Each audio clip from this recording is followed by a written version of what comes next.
Hello, this is Mike, and welcome to another episode of Urban Legends and Mythology. Recently, I was looking at the analytics for this podcast, and I realized that my Food Myths episode from season 3 is my most listened to episode, so I've decided to capitalize on that. So this is the Mysteries of Our Food, or Food Myths Part 2. So let's get right on into it. Today I'm going to start out discussing that iconic American food, the hot dog. So the good old American hot dog, what is it? What is it made of? Where does it come from?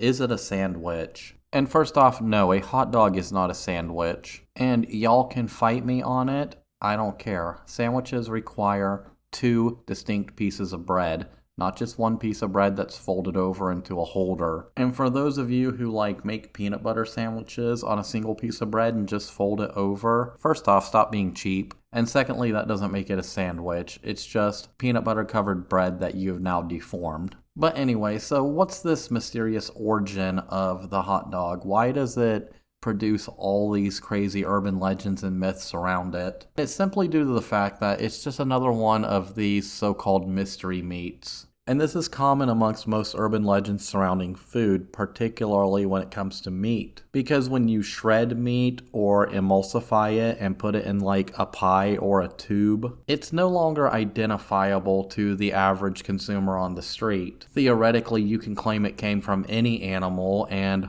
how would you know it's emulsified meat? And this idea kind of makes sense when you just look at a hot dog. It's this uniform meat tube. So theoretically speaking, it could be made from anything. Now the reality is it's made from pork, beef, and poultry, and it's just kind of all emulsified in these big vats, and it's uniform and squeezed into these tubes, and there you go, that's your hot dog. But the urban legend being that it's kind of the waste parts of these creatures is mostly true. For one, it's kind of like Spam. It's coming from those parts of the animal that are perfectly edible and fine. However, you can't really sell them as a cut of meat because nobody's going to go to a butcher shop or a store and buy those cuts on their own. So instead of just tossing this stuff in a dumpster and creating all this additional food waste, savvy Germans came up with the idea of, hey, let's create essentially the hot dog and sell it on the streets to the regular average Joe. And that's exactly what happened. These industrious Germans who basically created this because,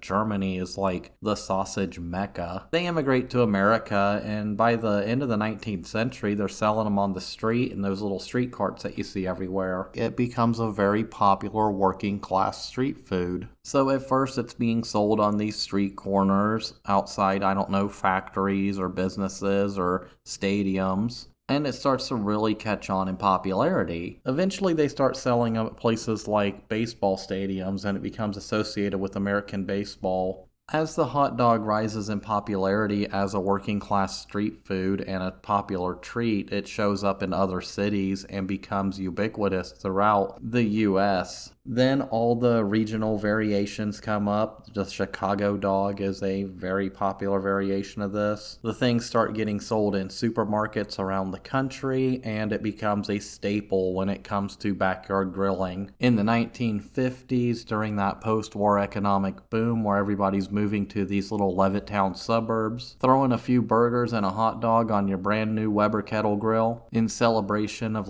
Memorial Day and the 4th of July just becomes an American thing to do. And yes, I did emphasize grilling because this stuff is not barbecue. Barbecue is a whole different animal. But I'll get into barbecuing a little later. So back to the hot dog. Originally, when these were sold as street food, they were sold sans the bun. So you went up to the cart and you ordered your red hot, that's all you got. You got just the hot dog. But of course these things are sold cooked, so they're piping hot when they're coming out of the boiling water or off the grill, depending on the type of street vendor that you're buying it from. So they had little ways of getting around the customers just burning their hands. They would give them to them in a piece of wax paper. Other guys would provide gloves to their customers, and their customers would hand them back when they were done. And every other method and variation, sometimes they were just handed over on a piece of crumpled up newspaper or something. And when it comes to the question of who was the first person to ever stick a hot dog on a bun, there are as many stories and urban legends about that as there are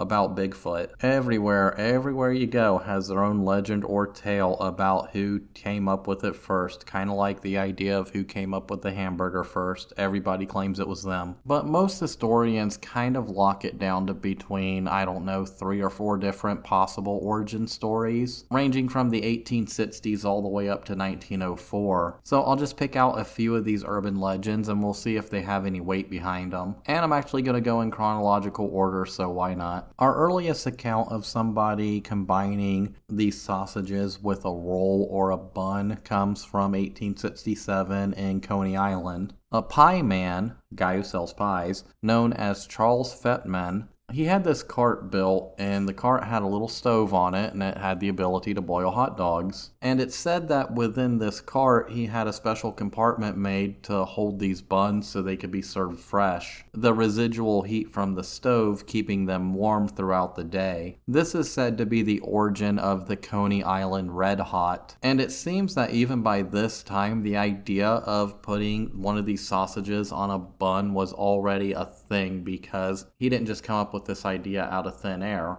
Had to come from somewhere. But this is the first time we see a possible origin story of the bun sausage combo leading to the hot dog. Now, another possible origin story comes from the Midwest around the St. Louis area, and it was this German immigrant with the last name Feuchtwanger. I don't know if that's the correct pronunciation, but that's how I'm going to say it, Feuchtwanger. Now, he was a hot dog vendor in St. Louis in the 1880s, and he was one of these guys who would provide gloves to his customers in order to eat these hot dogs. And he was actually losing money on this because he expected the customers to eat the hot dog and then return the gloves, but rarely ever did the customers return the gloves. And for those of you out there cringing at the thought of handling food products with used gloves, we have to remember this is the 1880s and modern health and food safety standards don't exist. There aren't any health inspectors coming around giving out citations for dirty hands and bad hygiene practices. So in 1880, Feuchtwanger, he's just sick of losing money having to replace these gloves that he's providing to his customers. And his wife suggests that he just ditches the whole idea of the gloves and serve the sausages in a bun, or as they referred to it at this time, a bread roll. He does it, the idea catches on, and the rest is history. There are alternatives to this same story involving the same man, except they place the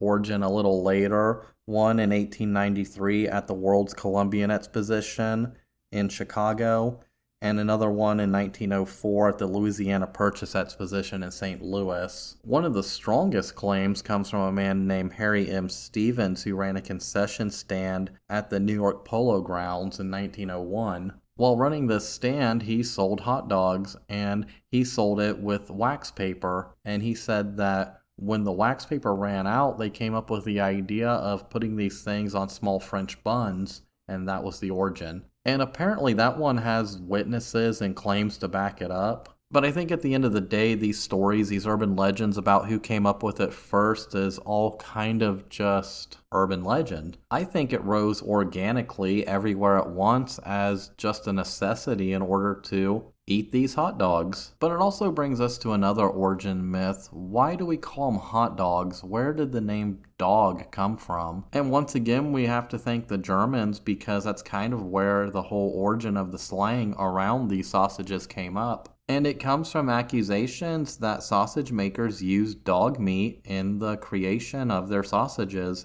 And the thing is, this is actually true. Now, in modern America, we wouldn't dream of eating a dog. However, in other parts of the world, dogs were and sometimes still are considered just another animal that is edible. And in regions of Germany in the 19th and early 20th century, the consumption of dog meat was fairly common. So in places like Saxony, Silesia, Anhalt, and Bavaria, it wasn't outside the possibility that that sausage that you were consuming contained dog meat. And the term dogs become a slang term for sausages that may contain dog meat. And by the early 1900s, that slang term kind of makes its way into the United States, where these red hots are referred to as hot dogs. Now, that practice of eating dogs did end up dying out in modern Europe, because I'm sure that modern Europeans wouldn't dream of eating a dog. But in a strange way, that slang term has kind of kept the history of that alive, albeit a dark history for our four-legged furry friends. But I digress. So even from the earliest days, the hot dog was a magnet for the urban legends surrounding our food. But despite all that, hot dogs are a traditional element of American food culture. When you think of America, that's one of the first foods you think of. And naturally so, hot dogs are everywhere. Hell, I even got a pack frozen in my freezer right now that I plan on maybe throwing on the grill sometime this week. Of course, while doing that and being an American, I'm obviously going to wash it down with a delicious Coca-Cola. Because of course in this episode on foods, I have to revisit Coca-Cola. It is another food product that is surrounded by myth and urban legend. Now, I'm not going to go into a deep history of Coca-Cola. I did that in my last Food Myths episode. Nor am I going to go into the cocaine thing again. I heavily talked about that in that last episode. If you want to hear that, go listen to it. But I am going to talk about some stuff that I either glossed over, left out, or one particular subject I'd love to revisit. Just because the myths around this company are mostly fun and totally not insidious at all. So Coca-Cola, Coke, that ubiquitous American drink. It is said that over 10,000 Coca-Cola products are consumed every second on this planet. And that's not a myth, that is true. Coca-Cola started in America, but it's everywhere now. The only two nations on our planet that don't have Coca-Cola nor access to Coca-Cola due to trade embargoes are Cuba and the Democratic People's Republic of Korea, also known as North Korea. Coca-Cola and its products are consumed everywhere. Everybody knows that logo. And this is all thanks to Coca-Cola's massive advertising wing, that iconic logo, that particular shape of their bottles, that red-white color scheme that really catches the eye. Hell, our entire modern depiction of Santa Claus. It all comes from the fact that since the early days, Coca-Cola has heavily invested in advertising, and it will continue to do so in perpetuity. But that has all made it one of the best and most recognized brands in the world. However, with all that and this long history comes a lot of crazy stories and crazy myths. And myth number one, the big one, that's not really a myth, but it does pop up from time to time. It was originally a temperance drink that contained cocaine. That's true. So the context around that is the inventor of Coca-Cola, John Pemberton. He was a lieutenant colonel in the 3rd Cavalry Battalion of the Georgia State Guard during the Civil War, where he suffered a saber wound. And this wound caused him chronic pain throughout the rest of his life. So in order to combat that chronic pain, he took morphine and became a morphine addict. And in an attempt to kick his addiction to this morphine, he started creating all of these patent medicines, one which would become the earliest formula of Coca-Cola. The rest is history. But the early history of Coca-Cola is a really fascinating history. It's filled with all this backroom shareholder drama. At one point in 1888, 3 different companies are selling 3 different versions of Coca-Cola at the same time. And there's kind of this battle in order to gain control over the name and the product. And this battling back and forth and all this chaos, it really leads to that early myth of the secret formula. And we all know that urban legend. Allegedly, the original formula for Coca-Cola is stored in a bank vault somewhere, and only 3 people in the world have access to it or knowledge of it. Now, while that's true that here in the United States and throughout most of the world, manufacturers of things like food or soft drinks are required to list their ingredients on clearly legible labels, some of those ingredients are considered trade secrets. And since they're considered trade secrets, they are allowed to get away with just calling it other natural flavorings. It's usually spices. And of course, this is just good business practices. If you have a hot product, you want to protect your intellectual property. You don't want somebody just out there just making a blatant copy of what you're doing. Most industries do this. However, realistically, we have to realize that it's not entirely a secret. because Coca-Cola, just like any other product, has to live up to FDA standards. And when it comes to the manufacturing and, I don't know, like the accounts payable and accounts receivable side of things, you gotta have people in there who know what they're mixing into these big vats when they create the syrups. But it does create this shroud of mystery, and it kind of goes back into their marketing and their advertising schemes. And we can see why that kind of survived into modern times, that myth. But I'm sure there's more than just 2 executives that have access to the formula. That's a little insane. But the myth kind of dies off post-2000s because today it's really easy and simple to just reverse engineer the formula. Pretty much anybody can do it with the right equipment. Or hell, you can just go onto YouTube and see where people have recreated the formula, and it's extremely close. Technically, you can create Coca-Cola in your own home with the right ingredients. You're just restricted from selling it or calling it Coca-Cola. But speaking of your own home, not all homes were drinking Coca-Cola in America for a very long time. Up until the 1930s, Jewish populations in America didn't really indulge in Coca-Cola, partly because of the secrecy around its ingredients. And there was this rumor or this possibility going around in Jewish communities that Coca-Cola wasn't kosher, and we know that Jews have to follow a kosher diet. And it was because of this lack of kosher status that Jewish households just weren't purchasing or drinking the product. Well, that was a problem for Coca-Cola. They wanted everybody in the world to enjoy the sweet, refreshing taste of a nice cold Coca-Cola. So in 1935, executives from Coca-Cola met with an Atlanta rabbi by the name of Tobias Geffen, and he was the first person outside of the Coca-Cola company to ever gain access to the secret formula. And after given access to this ingredient list, he was able to certify it as kosher and okay for Jewish families to drink. And the legacy of that still lives on to this day. So if you see a Coca-Cola product with a yellow cap, that indicates that it is a kosher product that Jewish families can consume. Of course, another thing would happen in the 1930s to Coca-Cola, which would make it iconic and launch another urban legend, and that urban legend is that Coca-Cola created the modern image of Santa and American Christmas. And while they didn't create the image of Santa, that image goes all the way back to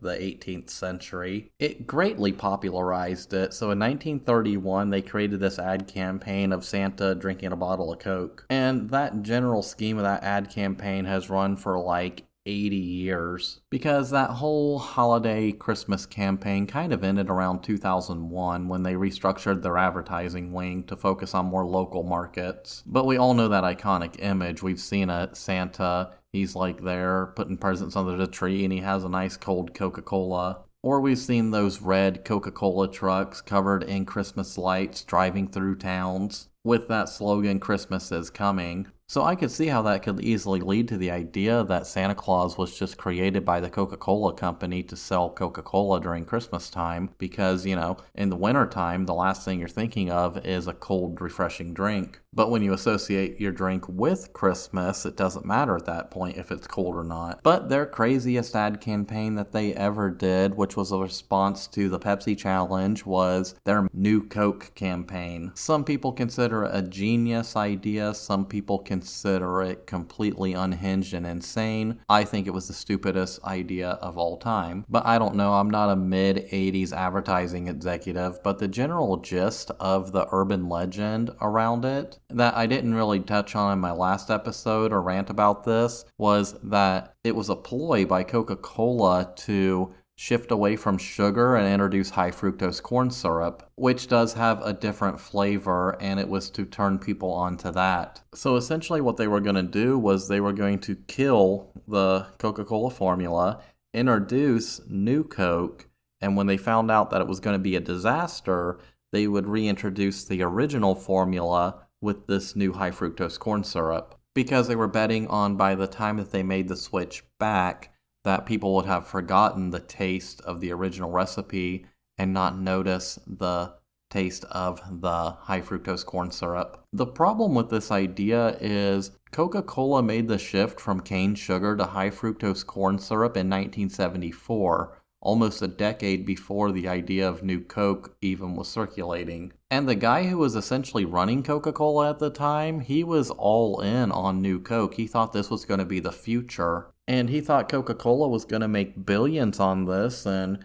just destroy Pepsi in these cola wars. Now, other proponents of this urban legend will say that Coca-Cola knew it was going to be a failure because people in focus groups didn't like the new formula. But the problem with that myth is only about 10 to 12% of the people in these focus groups were against it. 89 to 90% said that they preferred the taste of New Coke over Coca-Cola and Pepsi. So the execs were all in. They were 100% convinced they were going to trash the old recipe. It was the backlash they got afterwards from the general public that caused them to cancel basically the program, the ad program. But they never actually killed New Coke. They just rebranded it as Coke 2, and it sold in limited markets up until I think 2001 or 2002 when they finally discontinued it. But I think my favorite part about the New Coke fiasco comes from just the advertising around it. So up until about 1985, Bill Cosby was a big spokesperson for Coca-Cola, and around this time, a lot of the youth were preferring Pepsi over Coca-Cola. So they wanted a new, popular, edgy kind of ad campaign, so they turned to an actor named Matt Frewer, who was the personality behind Max Headroom, who was like blowing up at the time. And to be honest, I just want a chance to talk about Max Headroom, so I'm just gonna take it. So Max Headroom was on like MTV and Cinemax and came over from the UK, and they haven't had a 2-year run of his own show or something here in the United States and Canada. And the whole idea was it was supposed to satirize the over-the-top television hosts at the time. It was essentially supposed to be a whole satire of corporate America, which really makes it ironic. But that's what the kids gravitated towards, so Coca-Cola was like, oh, we gotta get the kids. So this anti-corporate, anti-establishment figure becomes the new spokesperson for New Coke, which in a way is kind of hilarious, but in another way it's kind of sad. But I will say I was watching some of those old commercials last night, and they're actually pretty great. We really need a resurgence of that kind of satire in today's world, or at least a resurgence of integrity in journalism, journalists who actually hold public officials accountable for their bullshit, but I digress. Now, that campaign was actually a huge success, and while the teenagers weren't necessarily drinking New Coke, they had become Coca-Cola customers during that campaign. It said that there was this huge market shift with the under 30 crowd to Coca-Cola products. But I think that's enough ranting about Coca-Cola for one session. I'll revisit it again in the future because there are hundreds of urban legends around Coca-Cola, and when you dive into them, a lot of them have a modicum of truth behind them. Now, shifting gears back a little bit, we can't have a discussion about American food without discussing barbecue. Now, I'm going to get a lot of hate for this segment because in America here, barbecue is a religion. Everybody here claims that their regional variation is the best and everybody else is wrong. Now, I'm from Ohio. Now, Ohio's not really considered a barbecue region. We don't have our own special thing that we do. Instead, we kind of get a little bit of a mixture of everything. We get pork, beef, dry rubs, sauces, vinegars, mustards, a little bit of everything. If you're in Ohio, you can find your regional variety here. Now, it might not be exactly like they're making it at home, but it's going to be damn close, and that's mostly because Ohio is a major trade hub in the Midwest. So obviously with barbecue, a lot of urban legend and myth come from that as well. And yes, in this segment, I am going to discuss barbecuing versus grilling because it is very important. But with this subject, we do have to start at a beginning. So quickly, I am going to run through some basic history because there's this misconception that barbecue is just throwing meat over a fire and therefore anything pre-1950 can be considered barbecue. But in reality, just throwing a slab of meat on a fire and cooking it doesn't count as barbecue. It's kind of its own special category that takes off here in the New World around the 1500s. It really starts with the Arawak people and evolves from there. And in the Americas, it kind of starts in the Deep South, and then as people migrate out of the Deep South, it kind of spreads to the rest of the country. However, it's not until the 20th century, like the middle of the 20th century, when it really becomes its own concept, its own American concept, That idea of hanging out at the barbecue pit, smoking a whole hog, and then gathering up all the rules and nuances around it. And there are rules and nuances around barbecue that everybody swears by. However, the problem with a lot of these rules is they're all bullshit. And I'm just going to quickly go through some of these, and these are common myths that I have heard around every barbecue pit I have ever been around. And people still swear by them today because that's what they do, and that's what their dad did, and their great-great-granddaddy did, and blah, blah, blah. But the number one myth I always hear that's total BS when it comes to barbecue, it's that you have to sear the meat to seal in the juices. And so many people swear by this, they act like it's a freaking religious commandment. Everybody swears that when you sear the meat, it creates that iconic brown crust, and that this is supposed to be a barrier against lost juices. And if that were true, a piece of meat wouldn't continue to sizzle as it cooks. Throughout the entire cooking process, that sizzling that you hear is juices escaping and vaporizing from the meat. Now, if you're worried about your meat drying out, you want your juices to stay in, there are techniques you can use. A lot of people swear by mopping. Mopping's somewhat effective. Basting. But the two ways that are most effective that will keep that meat juicy and tender and awesome. One, you can always inject your roast or your steak or whatever with various juices, base, beer. My former brother-in-law, Tim, he swears by injecting like brisket with beer. And you know what? That tastes freaking awesome. But the number one thing that will keep those juices sealed in is, first off, don't overcook your meat. And secondly, and most importantly, as that steak or whatever comes off the grill, you have to let it rest. If you're not letting your steak rest for at least half of the cooking time, you're not going to have a good time when you cut into it, because as soon as you cut into it, especially if it's searing hot, all those juices are going to spill out on your plate. You have to let it rest. You cannot eat it when it first comes off that barbecue pit. Another myth I always hear when hanging out around the grill or the barbecue pit is these guys who swear you gotta have more smoke, you gotta have more smoke. And that too is totally a myth, because once your meat hits 200 degrees Fahrenheit, it's gonna stop absorbing that smoke. And another thing is, you don't really want just that smoke flavor. Remember, it's all a balancing act when it comes to taste. You have to treat your barbecue pit the same way you would treat a cocktail drink at a bar. You have to balance the flavors. You want to remember to balance things like smoke, sugar, acidity, bitterness, spice. Because too much of one isn't always a good thing. Sometimes you'll overpower the other flavors, and then that rub that you spent 6 months in your man cave perfecting is completely useless. This is the hardest thing in the world. It's just like cocktails, it's just like wine. Everybody has a different palate. Everybody's taste buds are set up differently. So what works for you is going to be disgusting for your buddy. That's why it's imperative to learn how to balance flavors. Because if you learn how to balance those flavors, you're going to be like king of the barbecue pit. And speaking of smoke, you don't have to soak your wood chips before throwing them onto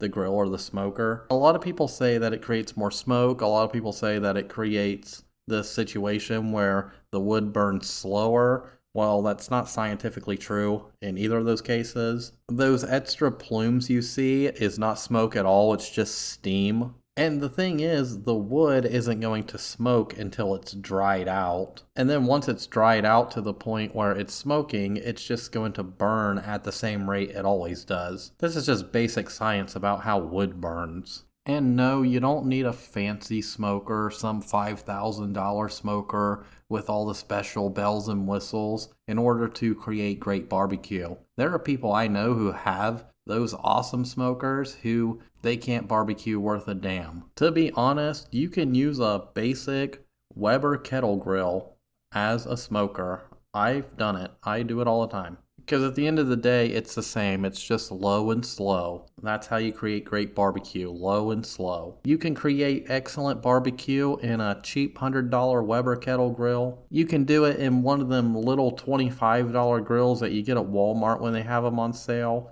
They're like the little rectangle ones. Hell, you can throw a Dutch oven in the ground, surround it by charcoal, and create amazing barbecue just through that. Just make sure it's a decent quality Dutch oven, like something from Lodge, not that cheap Ozark Trail garbage. But I guess the point I'm getting at is you don't need to go out and spend $5,000 on a smoker. And to be honest, if you know your trees, you don't need to go out and actually buy your wood. Ain't no law against picking up branches off the ground, except maybe in state and national parks, maybe avoid those. And the last thing is, you don't always really have to barbecue everything. Grilling is perfectly fine for steaks, hamburgers, hot dogs. You don't have to do everything low and slow. Low and slow was really created for tougher parts of meat, brisket, certain tougher loin cuts, ribs. That's what barbecuing is really designed for, or whole hog. If you're going to do whole hog, yeah, you're going to do it low and slow. You don't necessarily need to do a hamburger or a hot dog low and slow. Just fire it up, throw it on there, hot and fast. It's going to be perfectly fine. And don't worry about that rule that everybody says, oh, you only flip your steak once. No, people swear by that, and I don't get it. You can flip your steak multiple times. It's going to actually create a more even cooking on the damn thing. So this upcoming holiday, when you're sitting in your backyard or you're sitting around the pool or wherever and you got the grill out and you're all sitting around with your buddies, don't get caught up in all the myths and misconceptions out there around how to create a great barbecue experience. Hell, at the end of the day, especially if it's the 4th of July, by the time you're done grilling, everybody will already be so drunk that they won't know the difference between good and bad, right and wrong. And I guess it's going to end my little tirade about barbecue for now. Like I said, I know I'm going to get a lot of hate for that, and I kind of just spouted my personal opinions as opposed to, actual myth or urban legend. But a lot of these myths do have kind of the same origins from where urban legends about barbecue come up. These are simply the barbecue urban legends that are out there. The sad thing is, most of them are BS, no matter what your grandpappy says. But what do I know? I'm just a guy sitting here scarfing down McDonald's right now because this episode's about food myths, and if I'm eating McDonald's right now, I could probably save the receipt and write it off as a business expense on my taxes next year. It's super overpriced now, and the quality of it is just garbage compared to what it used to be. It's still a tasty treat sometimes, especially when it's late and you don't really feel like cooking. Which leads us into our next topic. Let's do some more fast food myths. Now, I'm not just going to pick on one particular fast food chain. I'm just going to bounce around to a whole bunch of different chains because it's more fun, more free-flowing, and I don't want to get bogged down in a lot of details. I'm at this point in the recording where I'm getting kind of lazy. I'll be honest, I'm a little drunk. And I don't know, it's generally more fun and easier to speak and record if I do it in this style. I'll be honest, sometimes when I'm doing a single subject and I get into those deep dives, I am fighting for every sentence, especially if it's a topic I don't know very well and I have to keep referring back to like notes or books or research or something. But I'm off on a tangent. Let's talk about some fast food myths. So one of the most prominent fast food myths that I kind of touched on a little bit in my last episode is that a lot of these restaurants will use fillers in their meat. I constantly joke that McDonald's hamburgers are made out of reconstituted cardboard. And as I said in my last episode, this is kind of a running theme that you see around any food stall from as far back in history as you can go. And when you consider some things that people ate back then, it's not too far outside of the realm of possibility. But one of these urban legends that got attached to McDonald's when it was becoming popular in the 1970s was that in order to keep up with the growing demand of their hamburgers, they had to seek out other protein sources, and one of these protein sources was earthworms. And McDonald's, since its inception, for some reason has always been a magnet for these urban legends. There are other urban legends that state that McDonald's wants to use eyeballs and other things like pink slime and bird feathers and anything and everything. And these rumors really grew out of that health consciousness in the post-70s, 80s, throughout today. It's always been very obvious that something like McDonald's or any other fast food restaurant just isn't healthy for you. And for the past 40 years, there's been kind of a heavy backlash against artificial preservatives and fillers and all that stuff. That's why we saw the rise of organic foods and more healthy alternatives rise back up. But this negative perception has led places like McDonald's to do things like phase out high fructose corn syrup, which they used heavily in their food, or phase out trans fats, which a lot of restaurants did, in an effort to kind of appear more health conscious. But it's not just McDonald's that gets a lot of backlash for this and rumors. Also, other restaurants like Taco Bell, for example, there's constantly rumors about the fact that their meat isn't really meat, that it's this grade D stuff, which doesn't actually exist. There's also been allegations that Taco Bell meat is simply horse meat, but the simple fact is Taco Bell meat is 88% beef, with the rest being standard additives and preservatives. However, after a night of drinking and consuming like 30 Taco Bell tacos, you will still punish that toilet at some time in the middle of the night, because that's not an urban myth, that's just fact. Of course, I guess that's now quickly becoming a thing of the past, because with rising food prices, who can go out and buy 30 Taco Bell tacos now? It'd probably cost you like $50 at this point. Long gone are the days of the 79-cent taco. Just like long gone are the days of the McDonald's dollar menu. Those only live in my memories now. Unless something catastrophic in the world economy happened and the dollar were to rapidly deflate, but I don't see that happening ever. But at least one thing in this world that I can still get a great deal on is some good old American Chinese food. Those buffets are super cheap and they always attract their own urban legends. And yes, I did reiterate it's American Chinese food, because what you find on the buffet, the General Tso's and the chop suey and the fortune cookie and all that stuff, that was really developed in America. It's actually very difficult here in the United States to find restaurants that serve like real regional Chinese food. And that's because here in America, we simply have a different palate preference. And in order to, exist and make money, these restaurants had to kind of adjust their recipes to an American palate. Otherwise, they'd be out of business. But we all know the classic urban legend. You hear this in every small town in America about the local Chinese buffet. There ain't no cats that hang around there. That's because all the cats in the neighborhood are being butchered and turned into the special of the day. And there's always the joke that, hell, even me and my ex-wife used to say sometimes when we would eat chicken teriyaki, we would call it rat on a stick, because it basically looked like this mystery meat in the shape of a rat on a stick. Now, we knew it was chicken, but, sometimes people like to indulge a little bit in that urban legend. But even here in America, there are regional versions of this American Chinese food. Hawaii has its own specific region, as well as Washington, D.C., Philadelphia, Boston, New York, San Francisco. They all have these little regional varieties. And even here in the Midwest, our regional variety is a little more bland. Mostly because, I don't know, a lot of people around here are hillbillies and they seem to like to eat the most bland, basic food on the planet. It's weird. But I think it's kind of that locked-in hillbilly mindset that gave rise to those rumors. Oh, it's cat, it's rat, it's not this, it's this. However, those urban legends seem to be really tongue-in-cheek. It's supposed to be an exaggeration or a joke. I don't think there's any real thought that these people are out there butchering the neighborhood cat. But the really cool story about American Chinese food is just how it kind of spread across America. It really spread with tiki culture. Now, tiki culture, anybody who knows me knows that I'm really big into it. It's kind of that South Polynesian, Eastern Asian kind of fantasy setting. And it's surrounded by these exotic cocktail drinks and, strangely, Chinese food. And it really comes from the legendary icon of tiki, Don the Beachcomber. And this is a guy that invented a lot of iconic tiki drinks. And he's really credited with creating that feel of the tiki bar or the tiki lounge. And as he was creating these new drinks and cocktails, remember these are rum-heavy drinks with fruit and mostly lime.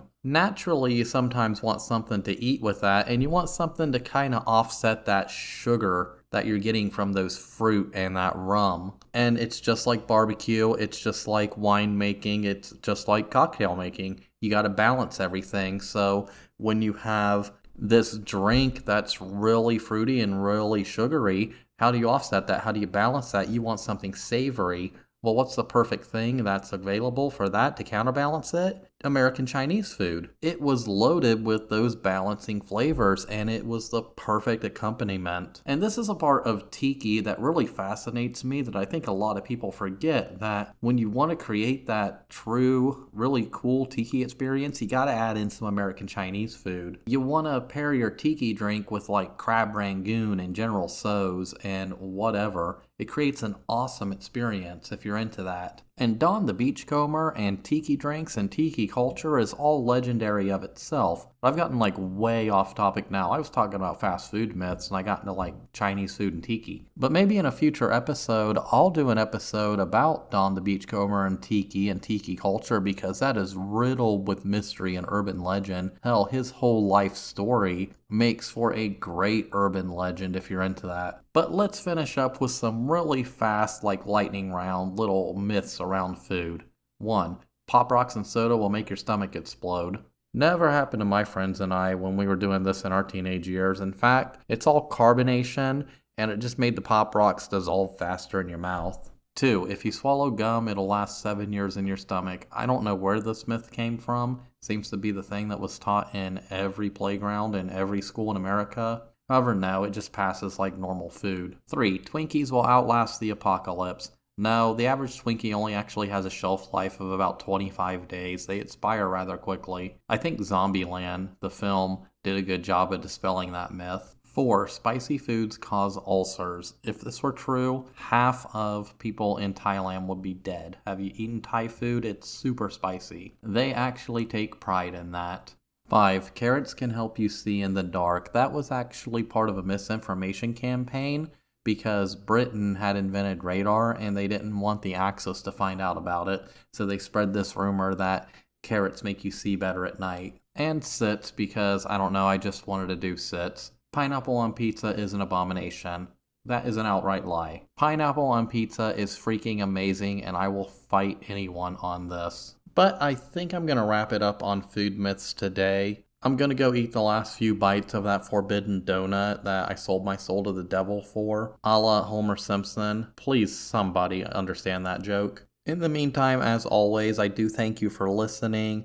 Go like it on the socials. Follow it on Instagram. I don't know why, it's really popular on Threads. Obviously, follow the podcast on Spotify. That really helps me out. Feel free to check out the YouTube page. Like I said, I don't do anything with it. It's just a re-upload of this show. Now, there are a couple episodes that aren't up on YouTube just because of copyright reasons. They are really strict with that, but you can always find your favorite episodes on Spotify. And for you rock stars out there who are supporting it through that link in the description of every episode, I do thank you. You guys are the best. You're the reason why this show continues to happen. Without you guys, this show would have ended at like episode 25 or something, and I would have shelved it and created something else. I'd probably be doing a financial podcast or something about food or I don't know, something. So as always, continue supporting it there, and if you can't support me in any other way, just simply, share it with a friend. Your word of mouth makes this show grow more than anything else. Once again, this is Mike, and I will see you in the next one.